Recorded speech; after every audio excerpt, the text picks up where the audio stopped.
If you go to Yankee Stadium, the the banner for NYCFC's championship is proudly displayed in a little tiny corner, and it's about that big. Basically, my hands are as what? It is literally a 6 to 7 foot, I don't know, bath towel. And I think in a lot of ways, NYCFC is a team right now that, despite being a reigning champion, is a team that the Yankees are rooting to fail, because every time NYCFC has success, it points a finger at the Yankees and the fact that they haven't been to the World Series since 2009. I think that the NYCFC is a rounding error to the Yankees. Let's be real here. Now that the Yankees ownership has also bought a piece of AC Milan, NYCFC isn't even the most important soccer team in the Yankee empire. And the group that owns Manchester City and multiple other soccer teams is just a giant conglomerate.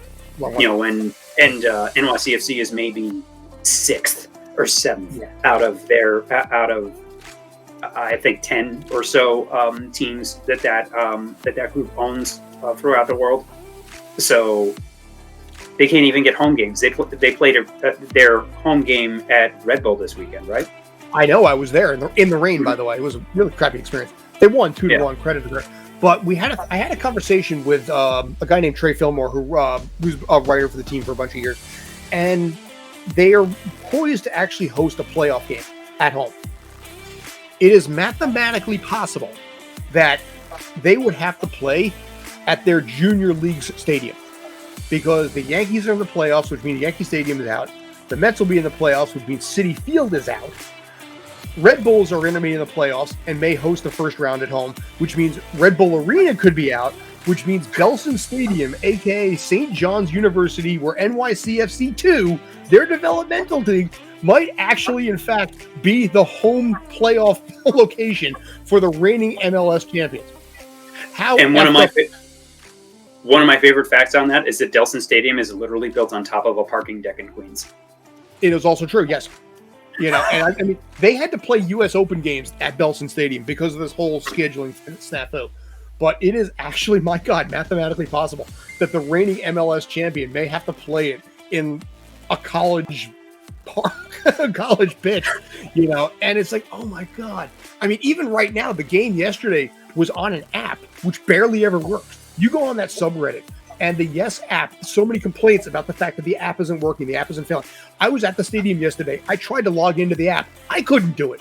So I could not get the broadcast that they are broadcasting for this game, which adds to my fuel right down there that maybe the Yankees are kind of looking to basically push out NYCFC a little bit and try and save face as much as possible. I wonder if it's a little bit of a conspiracy. I'm not sure.